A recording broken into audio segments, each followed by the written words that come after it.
It's my pleasure to welcome you all here today to the second Francis Wilson Memorial Lecture. Just to give some sense of Francis's contribution, I thought I'd quickly summarize some of his notable achievements. He was and taught at the School of Economics here at UCT for over 30 years and founded SALDRU in 1975. He was the director of SALDRU until 2001, after which he founded DataFirst and became the founding director of DataFirst. Now, this lecture series is co-hosted by both SALDRU and DataFirst. And later on this evening, Kelly Arlington, who's the director of DataFirst, will give us some closing remarks and reflect a little on Francis's contribution in that space. Francis was also very active and played several key roles in advisory committees in the post-democratic or post-apartheid and democratic era as well, including on the National Water Advisory Council. He played key roles in the International Social Science Council, scientific committees, and was just generally an extremely active academic with a reputation that went far and wide. In one of Francis's final articles for the popular press in 2020, he actually reminded everyone about a call he made many years before, that South Africa needs a sovereign wealth fund. Not just South Africa, but Francis's argument about this was always that it ought to be a Southern Africa sovereign wealth fund, funded primarily, in his view, from the mining companies because of the fact that migrant labor had been drawn from the entire South African region in order to build the mines of South Africa, and that wealth was captured by an elite. So when he made this call in 2020, it's one of the last articles in the book that is on sale just outside this venue, and that was launched last year at the inaugural Francis Wilson Memorial Lecture. That article is the last article in that book. So I went back to the 2020 budget. I know Trevor long left the Treasury by that stage, so I wasn't in control of those budget speeches. But inside the 2020 budget speech, which was released in, I think, the 14th of February, just before COVID hit, there was in fact a facility for a sovereign wealth fund. So Cyril Ramaphosa had obviously heeded Francis's call and decided to put something into action. Now, I'm joking about that. I don't know if it was directly related to Francis, because the economic freedom fighters, in their founding constitution, actually also called for a sovereign wealth fund, but on different grounds to what Francis had done. So what's SALDRU's impact, right? SALDRU takes pride in not just doing academically relevant policy research, but taking that research and getting it put into action through government policies, and through whichever kinds of social forums are needed to effect change in the country in a positive way, to try and ensure that we are making the kinds of contributions we need to transform our developing country into something far more equitable and just. With that in mind, I would also like to just bring your attention to the fact that SALDRU continues in this tradition. Today, we launched a very big study called the Land Restitution and Evaluation Study. The Deputy Minister of Agriculture gave the opening address. Professor Malcolm Keswell was the main principal investigator on that study. And we were sharing basically an 8-year project that looked at what the implications of land restitution have been on the claimants and on their lives, including the psychological impacts of that restitution, as well as the impacts on consumption, the more financial events. So once again, this is SALDRU's tradition. We like to honor this tradition with the Francis Wilson Memorial Lecture. Today, I'd like to welcome Professor Daya Reddy, who is the Vice Chancellor of the University of Cape Town, to provide the opening and welcome remarks for our speaker, Trevor Manuel. It is a great pleasure to introduce Daya. He comes from Port Elizabeth, where he was born. And after studying in South Africa, he went to the UK, where he was awarded a doctorate in mechanics from the University of Cambridge. He's an emeritus professor of applied mathematics at UCT, was also director of the Center for Research in Computational and Applied Mechanics at UCT, and is also a former president of the International Science Council. He received numerous honors and awards, including the Order of Mapungubwe and the George Foster Research Award. Finally, in 2024, Daya has just been appointed a member of the Pontifical Academy of Sciences, an organization that dates back to the early 1600s, and will be bestowed with the solemn pontifical insignia at his appointment by the Pope in September in 2024. Daya, welcome. It's my pleasure.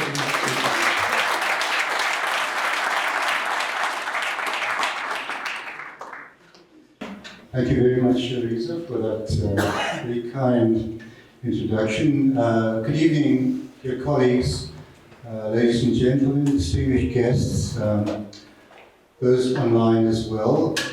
Let me add my welcome to you to the second Francis Wilson Memorial Lecture. I was pleased to have attended and be present at the first and here for the second as well. The Memorial Lecture is hosted by UCT through our Southern African Local Research Unit, SALDRU, and DataFirst. The annual lecture honors the memory of someone who was very special to UCT and who was very special also to this country. Francis Wilson started off at the north end of our campus. He graduated with a degree in physics. But he went on to Cambridge and he changed discipline and became an economist, and the rest, as we know, is history. In early work, Francis Wilson undertook an analysis of black miners' wages from 1911 through to 1966, painstakingly calculated from Chamber of Mines annual reports. The study exposed for all the massive wage gap between black and white miners and mine workers. In fact, what he found was that black workers were earning, in real terms, in 1966, less than what they had, or the predecessors had been earning 50-odd years before in 1911. His findings helped to build his reputation as a pre-eminent economic researcher of his time, but this was really only the beginning of what was going to be a long, illustrious, quite distinguished career as an advocate for South Africans who are trapped in poverty, and also as an academic with a finely tuned social conscience. Francis's work on migrant labour included studies of informal settlements in Cape Town, and the destructive consequences of the past laws on family lives, and of the social fabric as a whole. In no other economy in the world, he wrote, has so large a proportion of the labour force stayed in single-sex accommodation and worked at a place where their families were unable by law to live with them, unquote. Francis, as we heard, founded SALDRU in 1975 with the objective of conducting applied empirical research and capacity building that focuses on poverty and inequality, labour markets, human capital, and also on social policy. SALDRU's reputation for groundbreaking work, research, pursued with real rigour, led to a commission by the World Bank to undertake the country's first living standards measurement study for South Africa some 30 years ago in 1993. The social fabric of South Africa that awaited the first democratic government in 1994 was, of course, in complete tatters.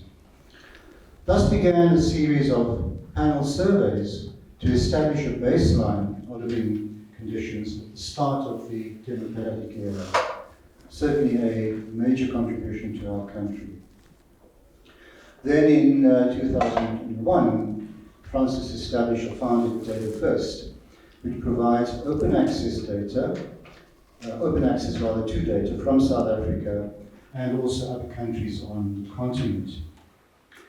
In more recent years, in the COVID period, he assisted the government his strategies to ease the devastating effects of the COVID-19 pandemic, particularly on the poor. So I've given just a sketch, ladies and gentlemen, of a considerable body of work by Francis Wilson during what was an active and distinguished career, energetically pursued with these trademark warmth known to all who knew him, combined with a razor-sharp intellect and a good dose of pragmatism at all times. This work he dedicated very much to those who've had no economic power at all in our country. Coming to our annual lecture this evening, it has a dual purpose. Firstly, provides a platform for experts such as tonight's speaker to explore the ways in which economic science can promote social justice and equitable policy. But even more importantly, we hope it will ignite in you, our audience members, the kind of passion that motivated Professor Francis Wilson's important activist work in the field of economics. So Francis received an honorary doctorate from UCT in 2016, and soon thereafter he called for, and I quote here, a radical creative vision beyond the gods that have failed both on the left and on the right. What is needed are hearts on fire and heads on ice. Turning then to our speaker for this evening, Mr. Trevor Manuel, certainly shares Francis Wilson's concern for South Africans who have been marginalized by apartheid, and many of whom continue to be marginalized today. Excuse me. 2 years ago, in an address to the UCT Legacy Society, Trevor called for, I quote, a reboot of South Africa to ensure that those who are paid to represent our interests actually do so, and not just pretend to do so, unquote. Mr. Manuel has had a distinguished career in public service, including serving as one of South Africa's, and in fact one of the world's longest serving ministers of finance. He also served as a minister in the presidency and as head of the National Planning Commission. Before 1994, and since his youth, he was a stalwart of the anti-apartheid movement, an activist who led very courageously through that period. He is currently the non-executive chair of Old Mutual and the trustee of the Alan and Joel Gray Philanthropies. He's also a senior advisor to the Rothschild Group and deputy chairperson of Rothschild South Africa, as well as being a board member of several companies. Amongst many international posts or positions, Trevor has chaired the International Monetary Fund's Development Committee. He has served as Special Envoy for Development Finance for UN Secretaries General Kofi Annan and Ban Ki-moon. And he served on the Commission for Africa and the Task Team for Global Public Goods. In 2011, he became a co-chair of the Transitional Committee of the Green Climate Fund, which is a UN fund to help poorer nations combat the impact of climate change and to adapt to it. Trevor Manuel has received a number of honorary degrees and awards, and I will just mention that in 2007 he was named Africa's Finance Minister of the Year. Trevor Manuel, I welcome you to the program. Thank you very much.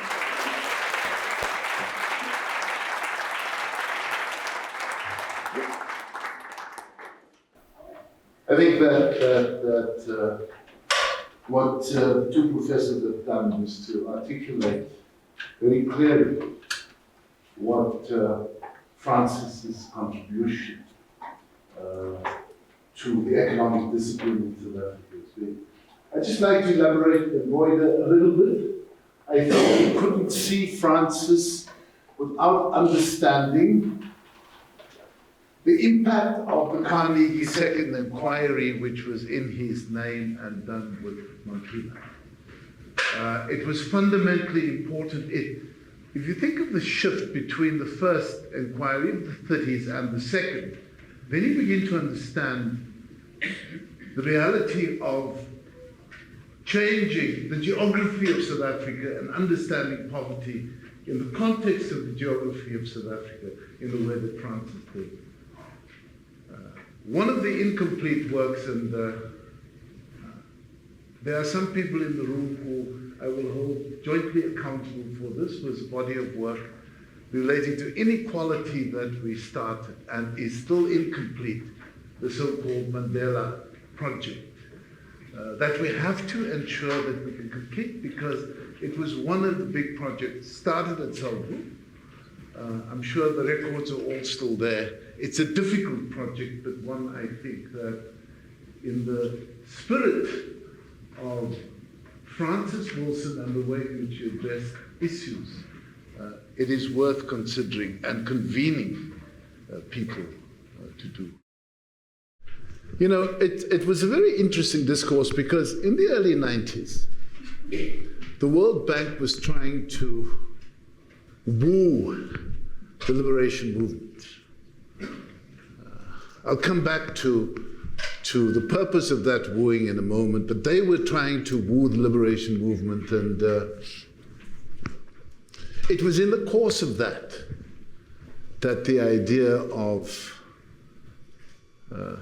a household income study arose. Not a very big study, but a fundamentally important study, because part of what it did was to break the idea that studies on poverty would exclude the TBVC and states and self-government territories, and that was fundamentally important.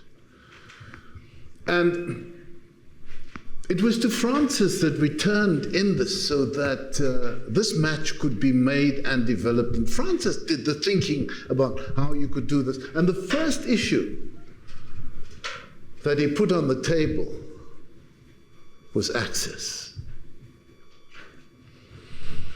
And so the idea of saying to the World Bank, it's fine, you can collect the data, but the data is the property of all of South Africa and must be utilized by South Africans for the purposes of research, was a breakthrough, the value of which we need to understand in the studies that followed off that data set. And you needed somebody with the insight, the intellect, the determination of Francis Wilson to be able to see that through. And part of what we need to talk about is what those breakthroughs actually meant. Also, the open access meant that, and I'm sorry, I mean, people at UCT may not like this, but Francis was very clear about the fact that we should take the idea of the data set to every university in South Africa and use it as a resource for students across all of the universities, so that we advance the discipline of economics. And that I think it speaks volumes about the approach that he used, and I'm saying the value of that 1993 study and its footprint through the research, especially in the 90s, because for the first time you had a household income study that was reflective and broadly owned, and the access had shifted quite considerably. And so, you know, I opted to talk about something slightly different. I'd said to Riza earlier that I've got a deck of 82 slides. And in the deck of 82 slides are 37 pages of econometric equations. It's what one has to do at SALDRU. But then that's not what I'm going to do. I wouldn't come here and make a fool of myself in that way. I opted to talk about something slightly different. I opted to reflect on the impact of economics. And part of the reason for engaging in the study of economics is to try and impact on the lives of people. And so the way in which policy comes together in the lives of people has to be in the craft of state building. And that's essentially what I want to talk about. Reflective, and I know it's a topic that has been canvassed by a number of authors, but I think that this one is a little different because it might give you kind of insider's view, which isn't always a pretty view, but a fundamentally important view in this discourse. Because it's not only how we built, but I think it's also important to reflect on how what was built to an apogee was actually taken apart in the more recent past in South Africa. These are lessons we have to take account of to understand what the quality of our democracy is. So some of the thinking and you know, I want to use the National Treasury as a proxy for some of what I want to talk about. Some of this thinking started before we got into government, and I'm saying it wasn't a surprise that this work with SALDRU started before we got into government. There were other things that happened in the interregnum as well. I'd spent 2 years in the Department of Trade and Industry before getting to finance, and there were interesting things that we had started. But the key issue was the way in which the National Treasury was transformed to deliver a different set of outcomes. And there was no blueprint for what we needed to do, but you needed to construct an approach that was entirely rational and informed by a range of policy choices as we proceed. So before we get into government and the issues that gave rise also to the way in which negotiation happened in South Africa, of course, start far away from here in 1989, with the collapse of the Berlin Wall and significant changes in world history.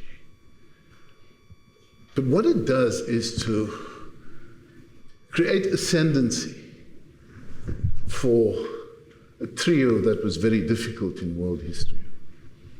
The Thatcher-Kohl-Reagan trio. Because it put a different axis in control and actually took out so many of the options for heterodox policy and kind of closed in on development with the Washington Consensus far more. And at the local level, there were some features that stood out. The first was the real structural weaknesses in the South African economy. High unemployment, negative economic growth, rampant poverty, high levels of inequality, a low domestic savings rate, and a spatially diffuse economic landscape. Sorry, I know it sounds like today, but that was the period then. I think more importantly, public finances were in a very parlous state. The budget deficit in 92-93 was 8.2%.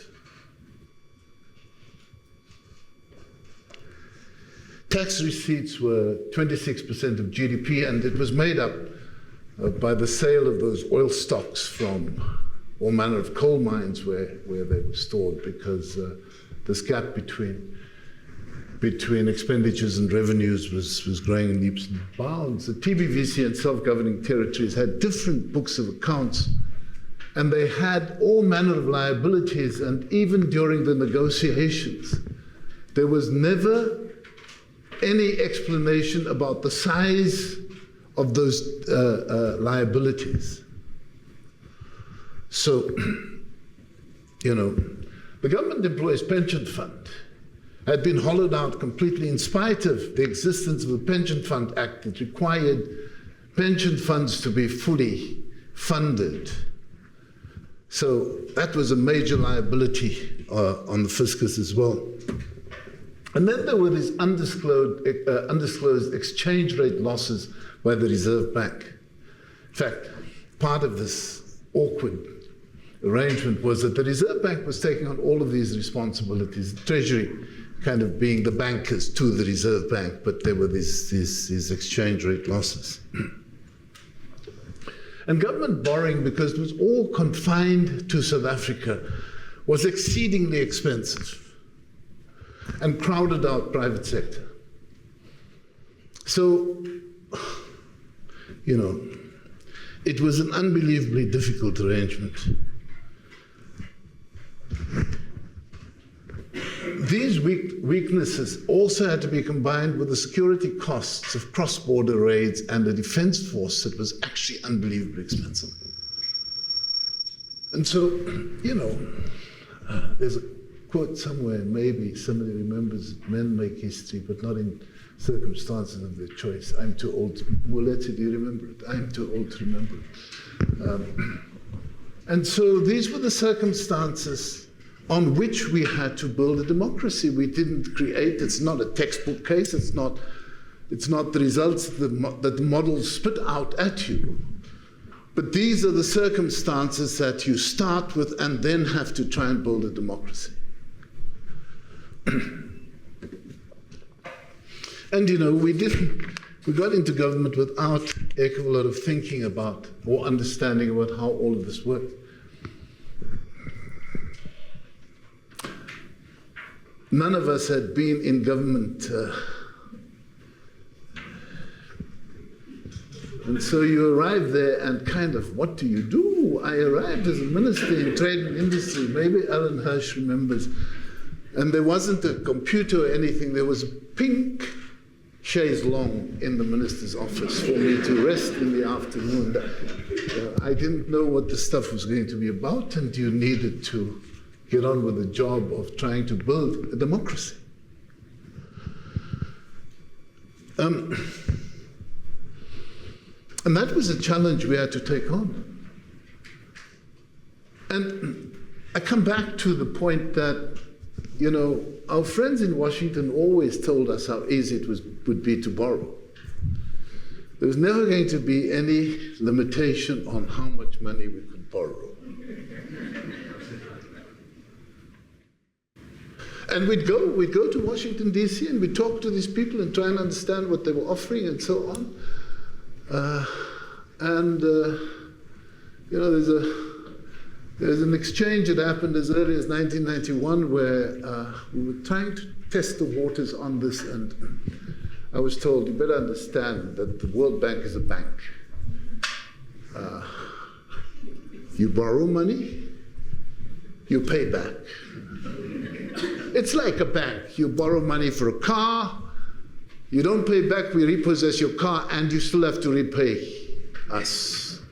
Well, we can't repossess your country, he said, but by God, we'll teach you how to budget.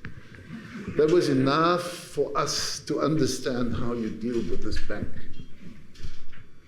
And so we had to learn very quickly, and we were also informed by a range of experiences from the developing world. And I think perhaps for me personally, the most important experience was what happened in Zimbabwe. Remember, Zimbabwe from 1980 to 1990 did tremendous things in education and health, especially a bit of infrastructure. Some of it tightly held together, didn't allow people to buy cars and so on, held it all together, but borrowed very extensively from the World Bank and IMF. And after a decade, the chips were called in. And that was when structural adjustment arrived in Zimbabwe. And you can trace the history, you can trace the economic history of Zimbabwe. Go back to 1980 and look at what happened from 1990, and then you can bring in a couple of other issues. The fact that the commitments on paying for land reform didn't happen from London either. High Commissioner, sorry, it's nothing to do with you, it's long before you. But all of those issues had a profound impact on actually the circumstances in Zimbabwe. And we need to understand, I'm saying we got into government understanding what happens when you borrow extensively. And as Africans, we had an idea of what economic structural adjustment programs were about. Even if they changed their names, they were ESAPs to us. And so all of this informed the way in which we approach these issues. And so amongst the early choices that we needed to exercise was this battle that we'd engaged in, this battle for sovereignty, this battle that we felt and touched and tasted, that it cost lives, and nights in exile and nights in prison. That battle for sovereignty needed to be retained. And so how did we retain it in a policy sense? Because it seemed to us that these loads of money that Washington, the Bretton Woods institutions appeared to offer would undermine that very sovereignty. And so we needed to ask ourselves how we would traverse that environment. You see, there's a very interesting book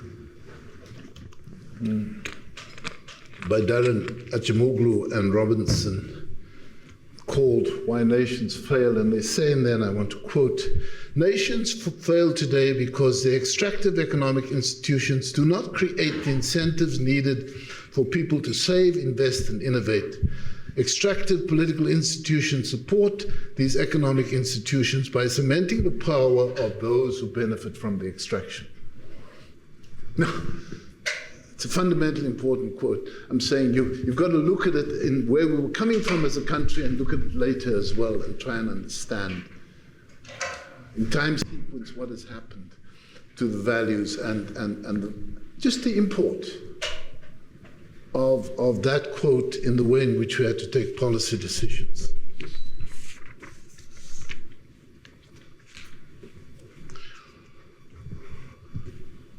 And so we had to exercise choice over macroeconomic policy. We couldn't borrow extensively. We needed to find a way in which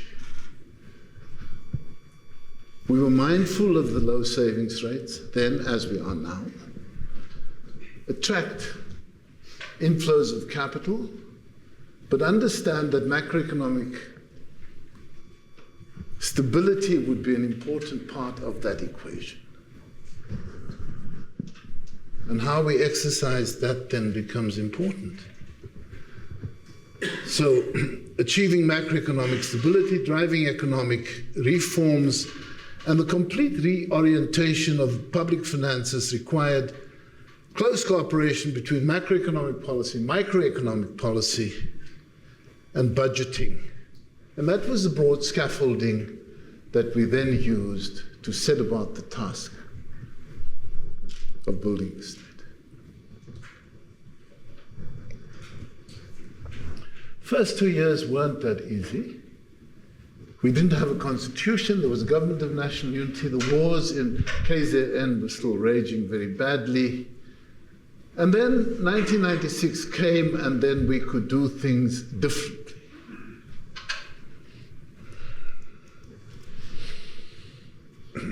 I hadn't been Minister of Finance for long when President Mandela asked me one day about what was keeping me up at night. And I admitted to him the thing that worried me the most was that by 1998, debt service costs would be the highest expenditure item on our budget.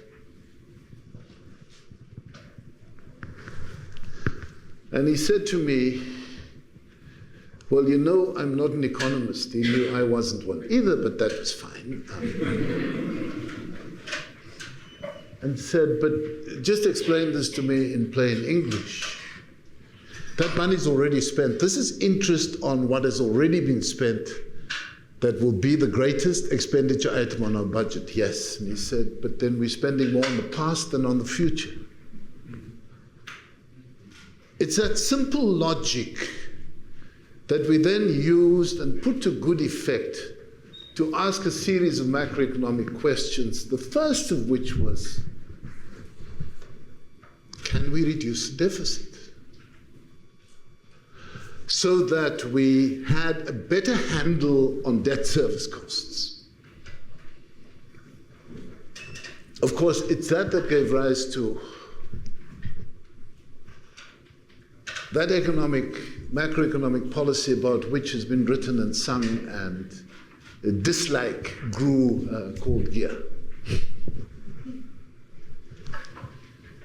But it had a few very basic objectives, and part of it was for the first time to get a handle on the way in which macroeconomic policy was being managed in the country.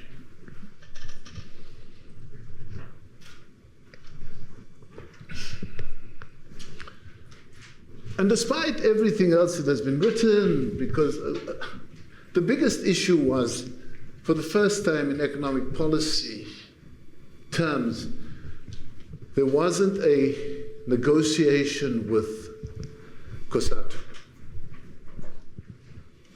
But you couldn't. I mean, how do you negotiate macroeconomic policy? It's not wage bargaining. You can't say, well, we want 2% deficit, you want 10% deficit. We'll say, no, you can't do it quite that way. It was a bit more complex than that.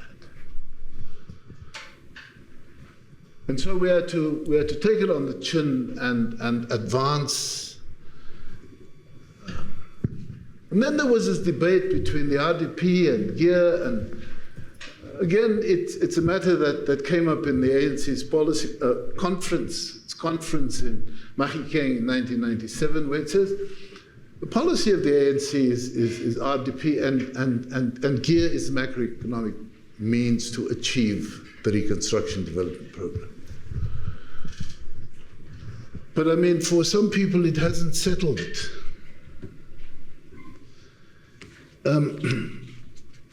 You see, and one of the issues important in this regard is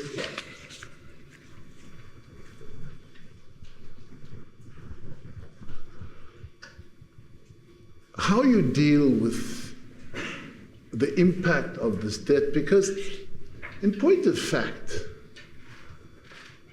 maybe Professor Borat, you can confirm what I'm going to say now. The only thing we ever own together as a people, together, reasonably in equal measure determined by our income, is debt. It's not the state-owned enterprises, it's debt.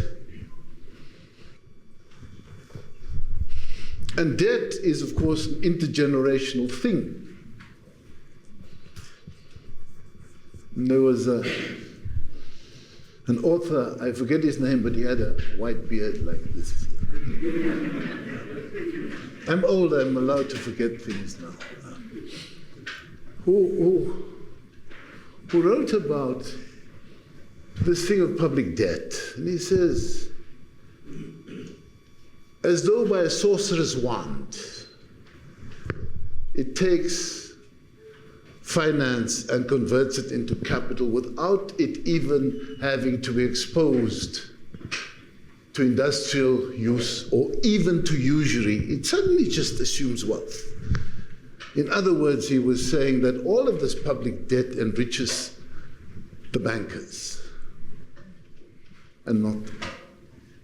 It's a debate that is unresolved in policy terms. How much deficit is enough deficit? And I think it's one of those issues that we need an ongoing discussion about as South Africans. For some reason, the illusion of money creates the idea that the more debt you have, the wealthier you are as a people. I know it's done wonders for those two institutions in Washington that are meeting now. But if you look across the African continent, it hasn't done a hell of a lot here.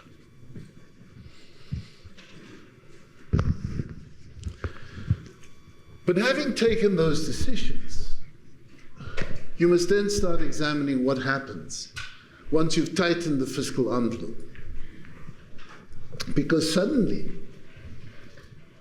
we could put to bed those very tired arguments about aggregate spending. Drop down a layer or two below and start to understand what was actually happening.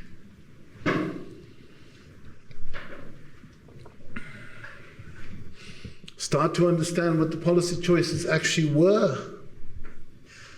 And within 2 years, by 1998, for instance, right, government was able to introduce a child support grant for children, extended over time through successive increases in the qualifying age threshold.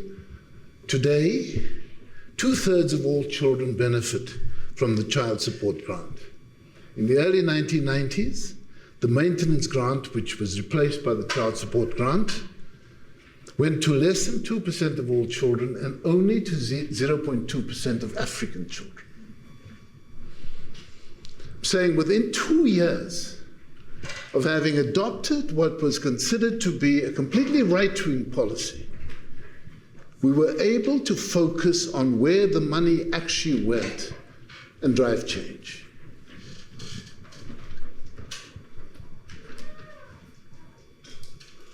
These discussions, of course, were informed also by the work that was done at SALDRU. It was never wasted, it was understood. So both the impact of the child support grant, what it would do to families, and also the outputs of the income dynamic study, the NIDS, were understood and engaged with on an ongoing basis for policy making. I'm saying the person who we're honoring today cast a long shadow in the way in which policy decisions have been made by government.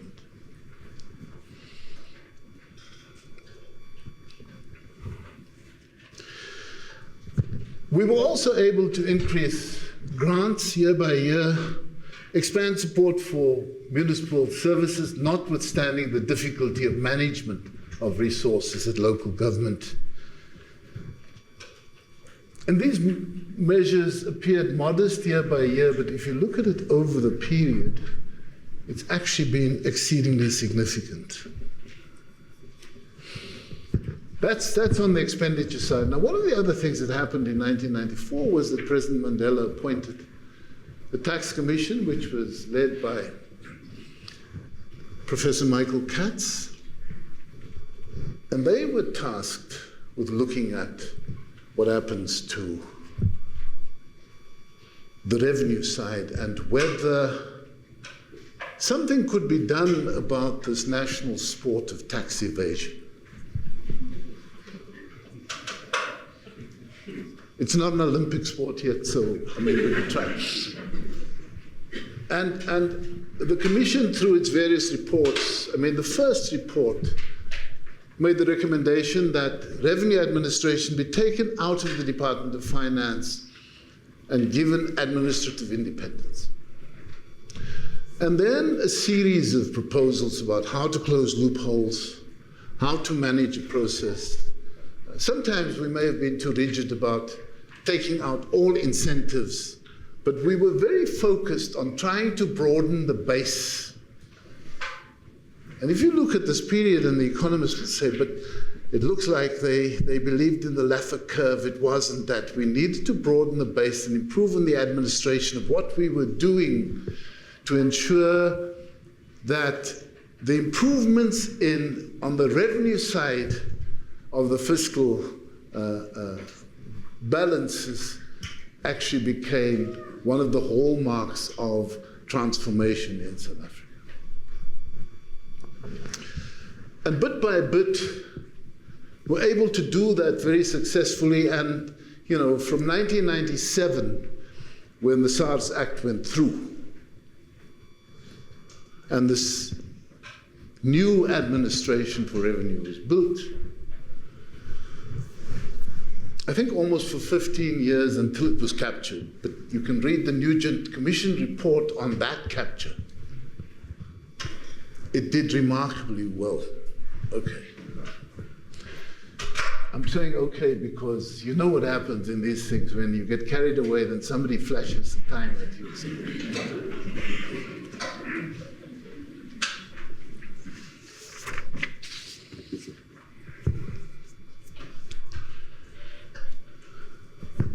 So how do we deal with this stuff? Yeah, sometimes we're supposed to read complex economic textbooks. We do and we try, but sometimes we also draw insights from non-economists. And one of the non-economists I want to draw on is a guy called Adam Grant, who wrote a book called Hidden Potential. And the first thing Adam writes about is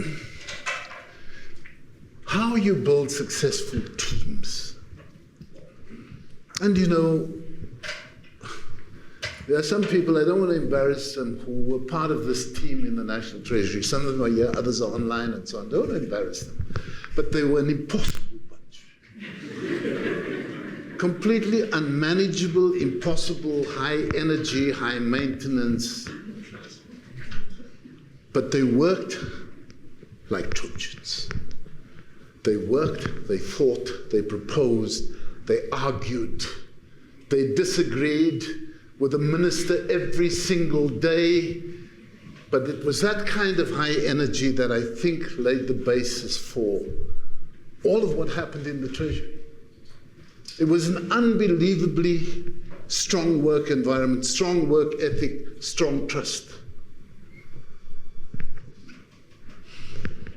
And so, beyond all of the textbooks, it was the Adam Grant approach to successful teams that actually set the Treasury apart from so much else that happens in government.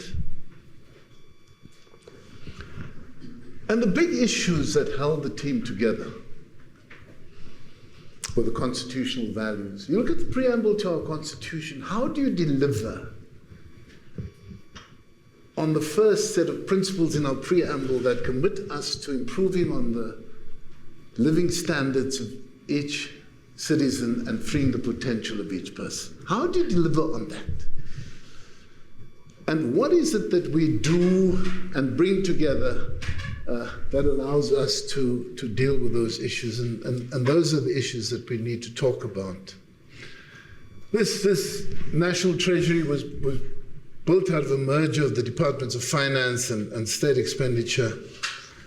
And we were fortunate because economic policy had actually shifted from what was the Central Economic Advisory Service into the National Treasury. And the way in which the institution was built was not just about South Africa, but also shaped by a series of international issues.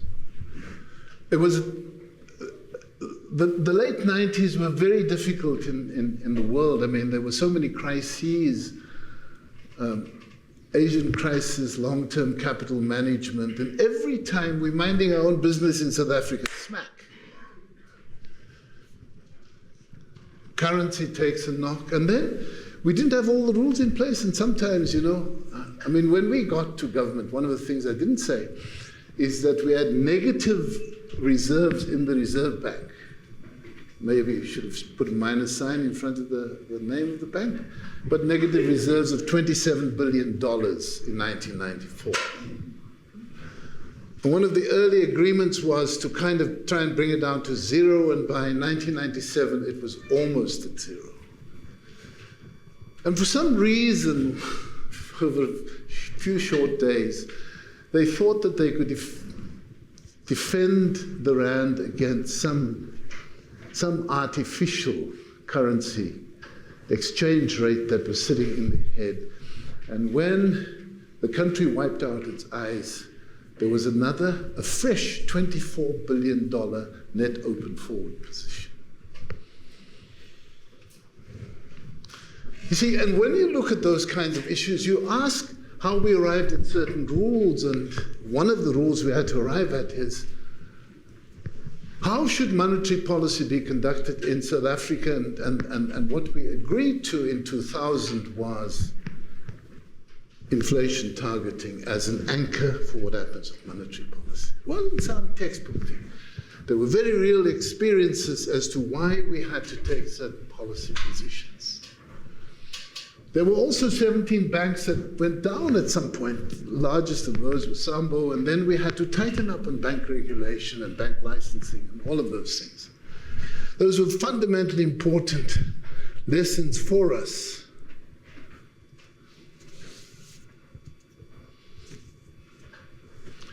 We also had to make rules. You know, there were no rules for cash management in government, so what was discovered there was government would borrow, and interest rates were very high because I told you we had to borrow in South Africa.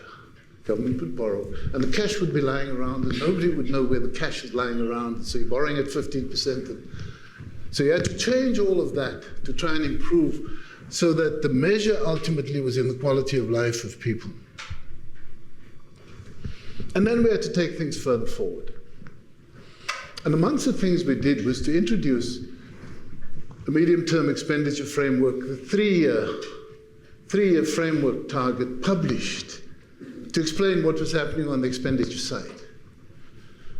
And part of that, in one foul swoop, we got rid of the idea of the finance minister arriving for the budget with a very smart leather case that he unlocks in Parliament.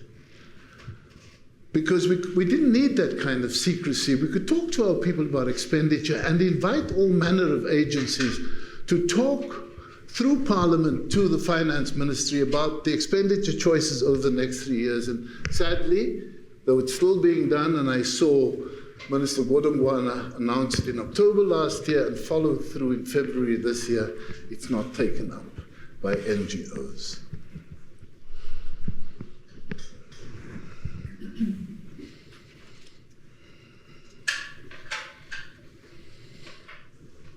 We also had to do a series of other things. I mean, we try to focus on how we communicate, because communication of things like budgets are fundamentally important, because you talk to a range of different constituencies with different interests at the same time. You talk to members of parliament who have to vote what you're saying into law. The budget becomes the Appropriation Act. You have to talk to traders who are watching this on their screens because they want to take a punt this way or that, but more importantly, you want to talk to all of South Africa. Grandmothers and grandfathers who are considering what happens to their pensions, you've got to talk to all of these people in one speech, and there's no dress rehearsal for it.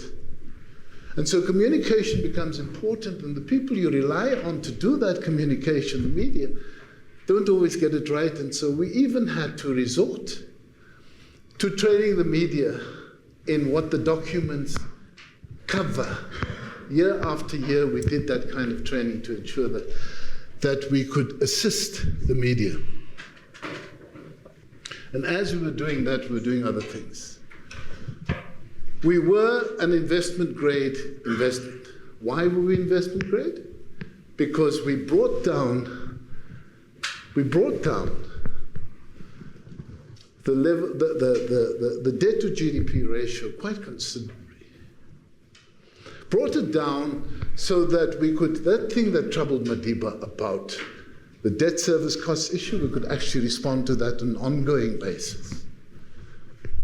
And the investment grade meant that we could borrow more cheaply, and borrowing more cheaply meant you could provide more social services to people because you weren't just spending the money on debt service.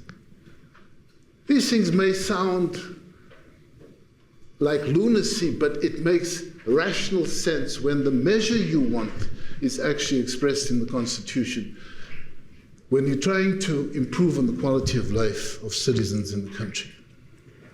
And then we had to create a number of institutions. We created not a statutory body, but a ministers' committee on the budget where we could debate issues with colleagues.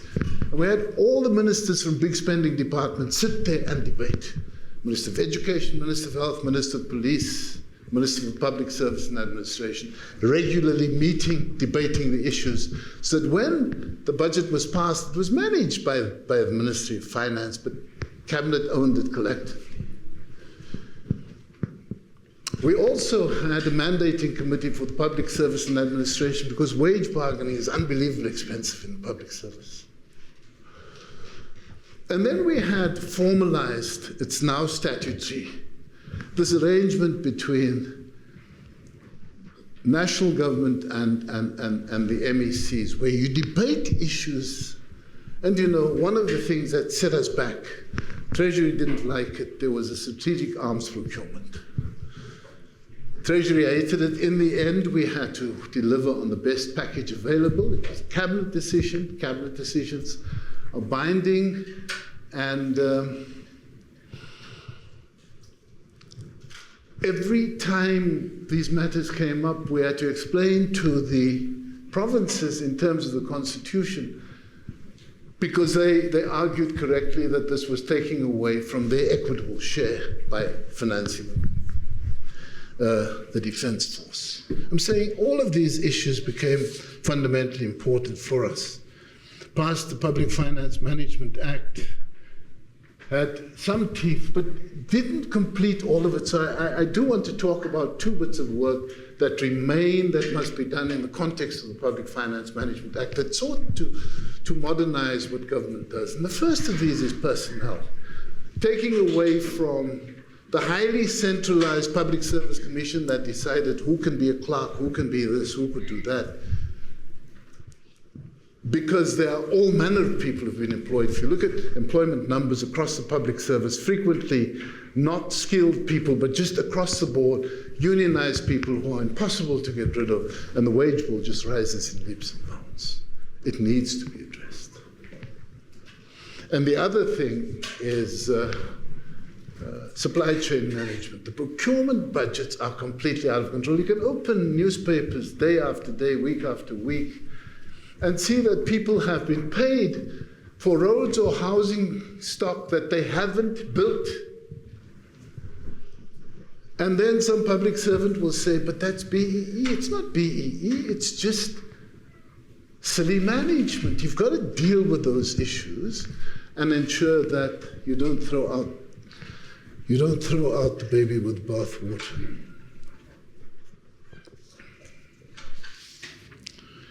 Now, you know, as all of that was happening,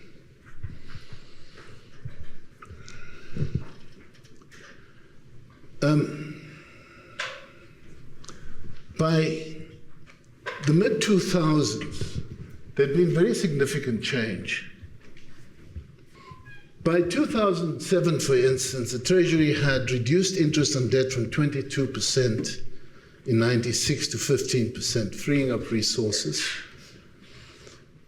Real non-interest expenditure grew by 7% a year between 2001 and 2007. Education and health spending grew strongly, including significant allocations to fight the HIV and AIDS epidemic. Social grant spending rose from about 2% to about 3%. Spending on household services such as water, housing, social infrastructure, and electrification grew to about 4% of GDP. The arms deal notwithstanding, defense spending was kept below 2%. Real household consumption spending grew by 6.9% a year. In 2006-2007, South Africa recorded its first budget surplus in half a century.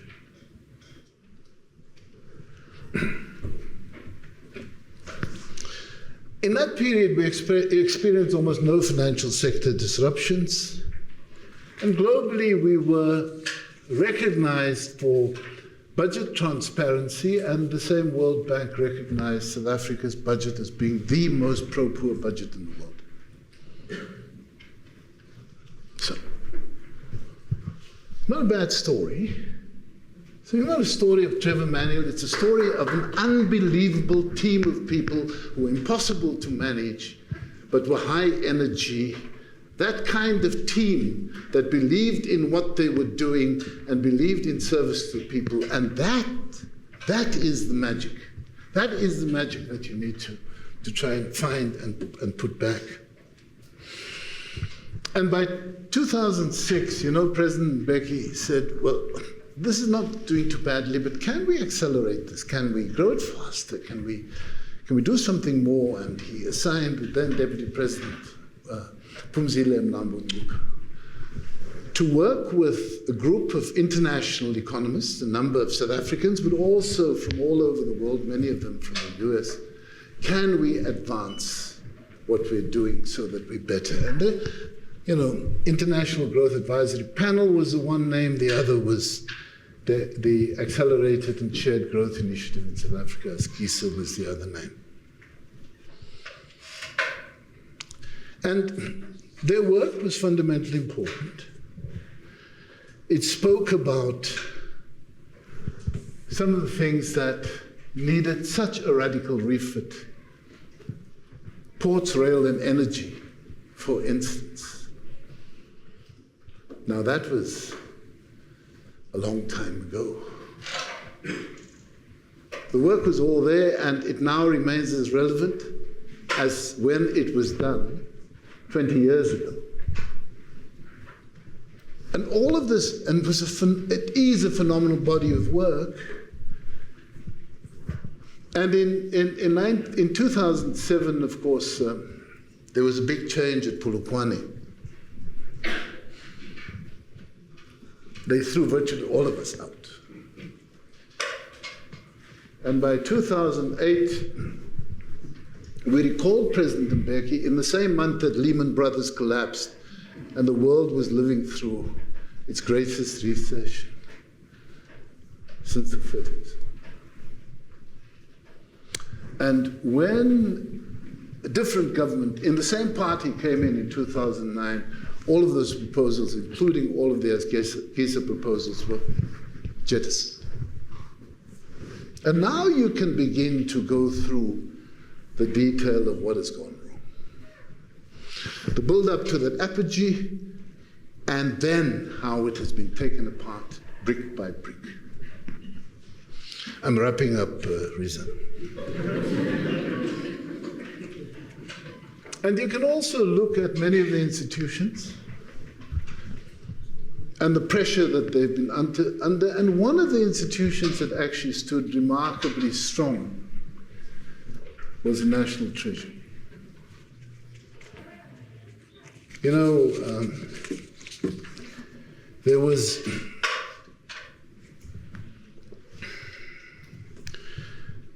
was a set of events where somehow there was an attempt to negotiate a fleet of nuclear power stations.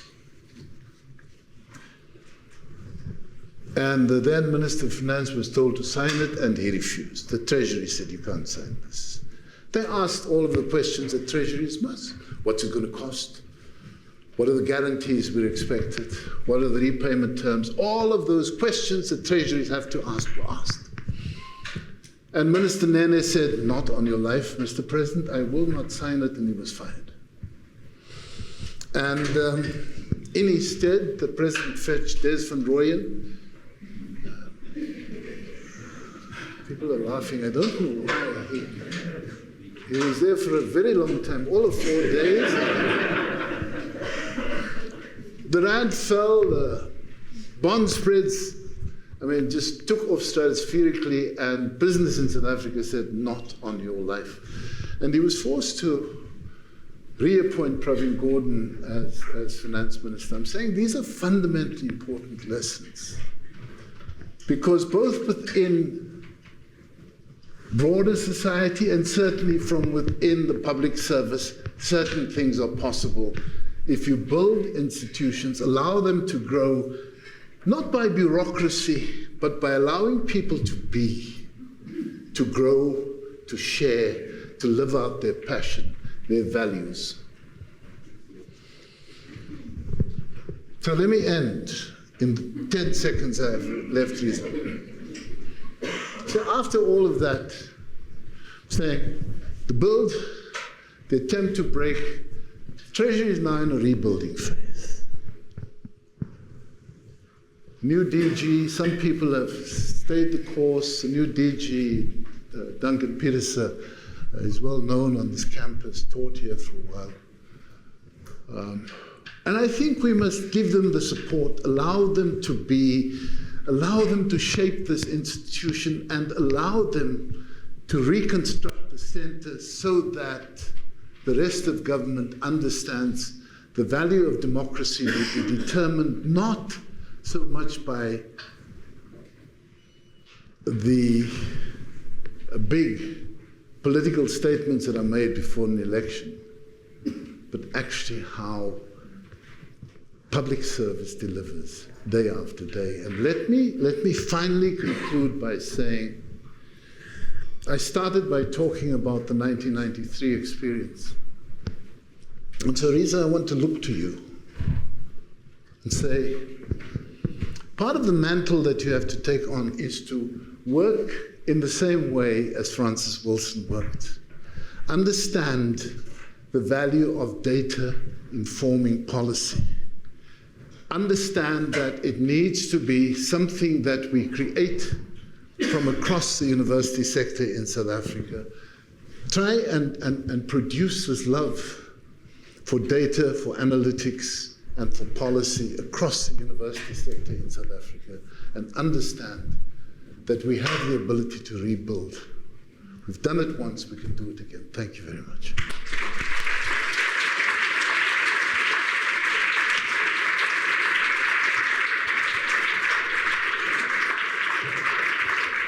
Thanks, everyone. Can we please give another round of applause to Trevor Manuel?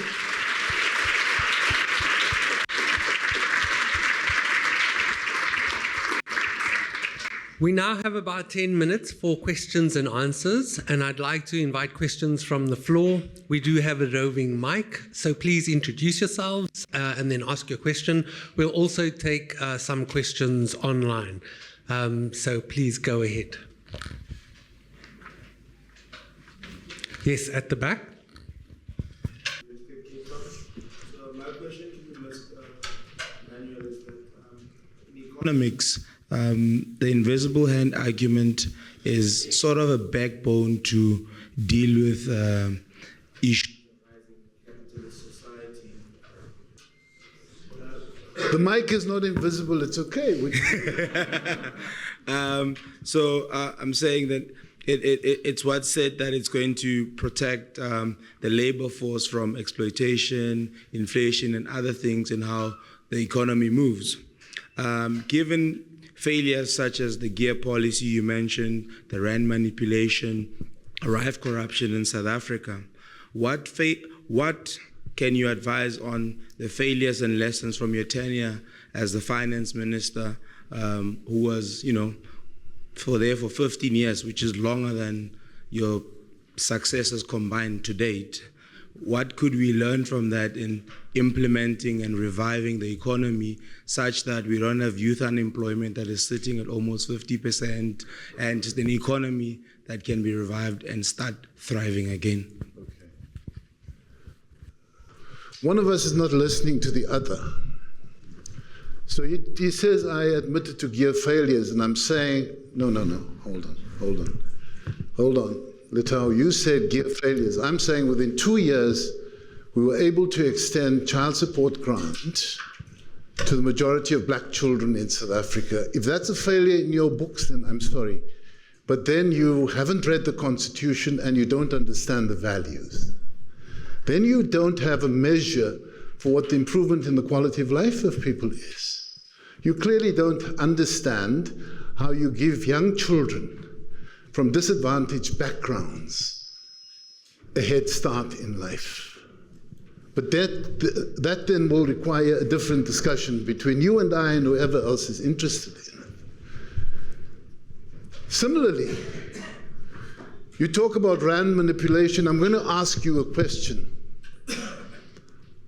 In this event involving 6 or so traders, by how much did they succeed in manipulating the rand and for how long? Do you know? You don't know because it was so minuscule for an hour before it all kicked out. So I'm saying before we talk past each other, let's be a little bit informed so that we don't just follow slogans. It's the easiest thing in the world, Litau. Easiest thing in the world. But if we want to solve problems, then let's get to what the problems are and how we solve them. Okay? Thanks. Thank you. Hi, my name's Adrian Joseph. I'm a student at UCT. My question is straightforward. What do you think are the what's the medium-term growth outlook for South Africa in the context that we are heading into coalition government at the national level for the first time in our history? Okay. I didn't get your first name. Adrian. Okay. You have a crystal ball I don't have about coalition government. But I'll grant it to you, it's your ball. You know, I don't even think there is a single option for coalition government. Yeah? If you put in that arrangement some parties, then the chances are that there may be an internal new energy that resolves economic policy in a particular way. If you put together a different kind of coalition, and I've seen one political party say that the only coalition they will go into is if there maybe is a deputy commander-in-chief, I don't know if he's got a title like that, becomes the finance minister, I guarantee you it'll be a complete disaster.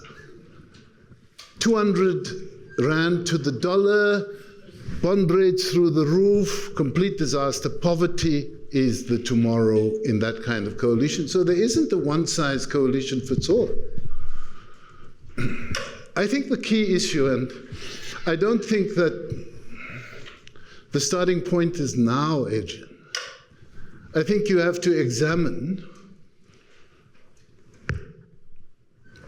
the fact that people have spoken about the 9 wasted years of Zuma. I've actually taken a much harder view and said it's the 15 wasted years since Jacob Zuma took over.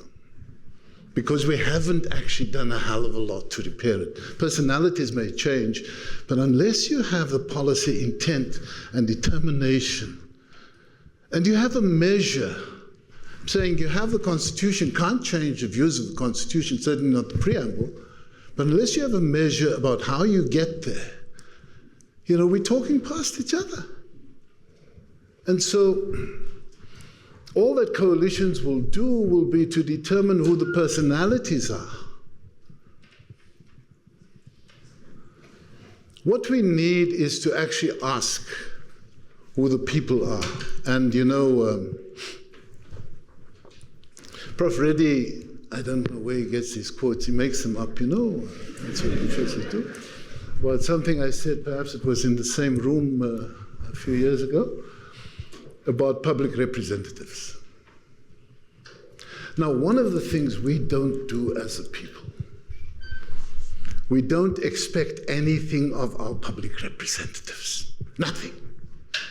Nothing. We will all go on the 29th of May, stand in queues, vote, and not ask anything of people who earn national and provincial level about R1 million up a year.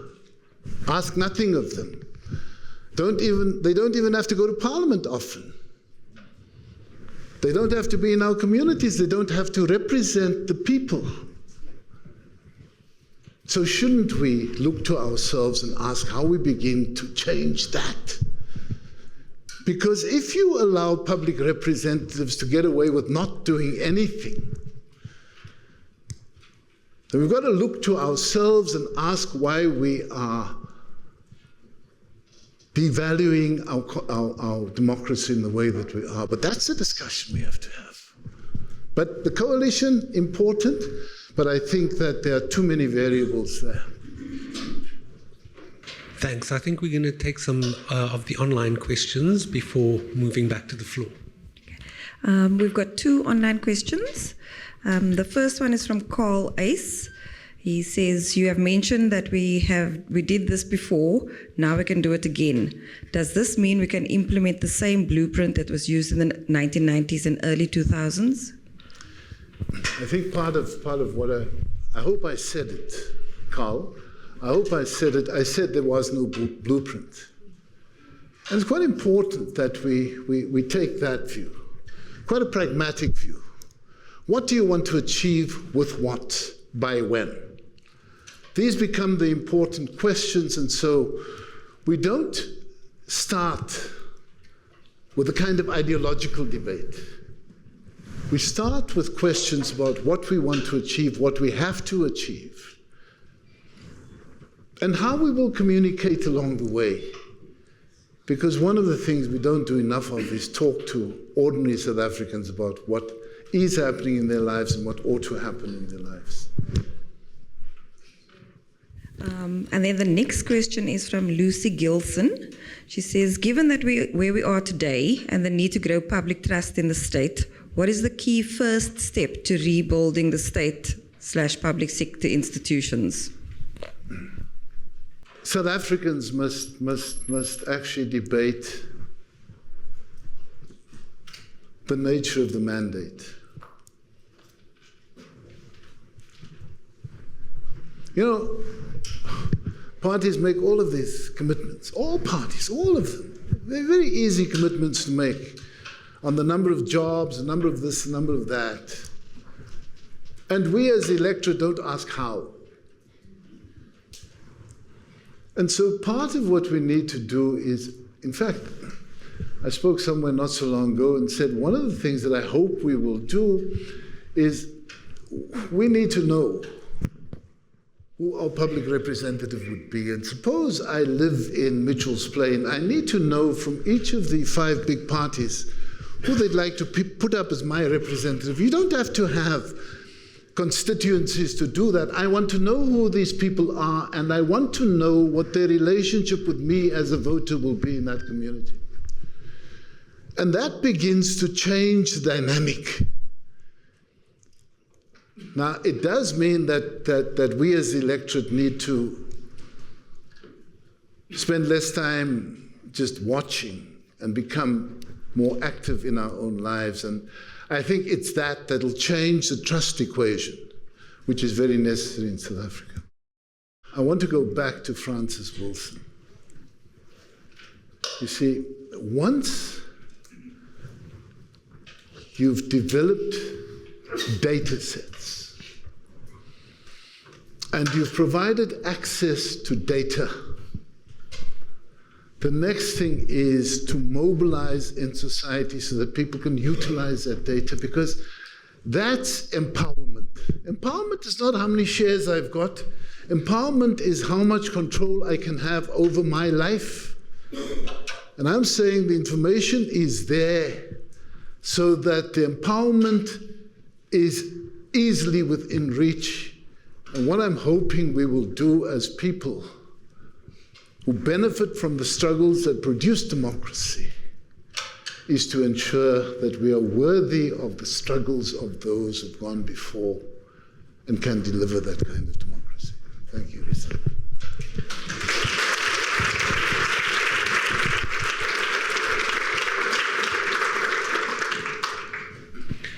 Thanks very much for those wise ending words. I'd now like to invite Kelly Oddington, who's the director of DataFirst, to provide some closing remarks.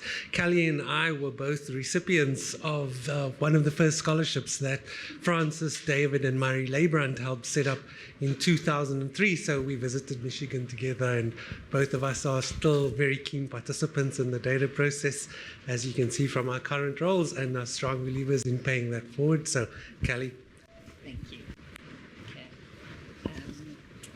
So it's my great pleasure to, sorry, I was getting a bit chilly. Yeah, sorry. To conclude this wonderful evening in memory of Francis Wilson. So I'm just going to do the final thanks. On behalf of SALDRU and DataFirst, I'd really like to thank the Vice-Chancellor for his opening address and for ongoing support of the work that SALDRU and DataFirst do. And then to our speaker, Trevor Manuel, thank you so much for such a thought-provoking lecture that it just struck me.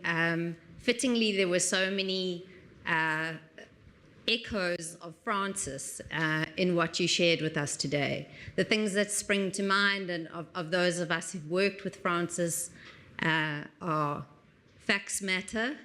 That was one of his big mantras. History matters, another. The importance of data not only for evidence-informed policy making, but importantly for evidence-led advocacy and citizen empowerment. A call to putting on our boots and getting them muddy, so getting out there, being active citizens, researchers, policymakers. And then the last thing that kind of struck me was the same sort of wizardry that Francis had of both highlighting a sober reality, but at the same time infused with this eternal optimism and a call to action, which drive all us. So thank you so much for sharing with us and making your time to be here with us today. To that 300-strong online audience, thank you so much for joining us, and we hope to connect with you soon again in another DataFirst or SALDRU event. There are two very special people in the online audience who should really be here with us today, and those are Professor Murray Leibbrandt and Professor Martin Wittenberg. We miss you, and we appreciate all you have done to take the amazing legacy that Francis built forward in your leadership of SALDRU and DataFirst. And I'd like to echo what Murray once said about SALDRU, in that it's now our privilege to aspire to carry forward this rich legacy. And then to the audience here, thank you all for being part of this memorable evening. We are, as always, particularly delighted to have Francis's family here to share with us. Thank you all.